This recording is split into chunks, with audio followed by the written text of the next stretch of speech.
I have finally hit the road on my way to San Diego, and before that I had to make sure that I changed my tires because yeah, being on the road is literally what I dreamed of, and I'm so happy that my dreams are finally coming true and finally happening, and I'm so excited, but boy, has there been obstacles.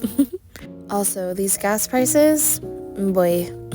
On the drive, I kept checking all the gauges because that's just what you do when you own a 36-year-old van that you've never driven anywhere long distance. And then my fear happened and my serpentine belt fell off because of a loose bolt on my alternator. Thankfully, the guy that ended up towing me actually had a mechanic that he knew, and that mechanic let me stay at the shop, and here is the next morning, and he was able to get me back on the road in just a few hours.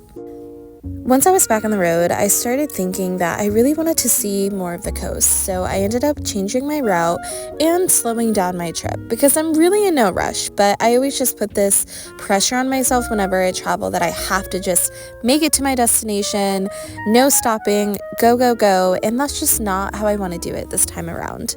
So that night, I ended up finding this super cute coastal town in Northern California, and my battery died. Now, the battery dying with my van is nothing new, so the next morning, I went to Napa and walked my battery to them so that they could charge it, walked it back to the van, and ended up finding some things with the cables that were wrong, so I ended up changing it out myself and fixing it. Felt so proud, okay? But it turns out I need a new alternator again.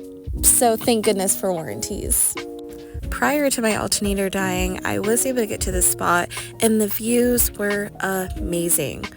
Honestly, this is why I'm so in love with the West Coast. Thanks for watching, y'all, and be sure to like and subscribe to follow along on our journey.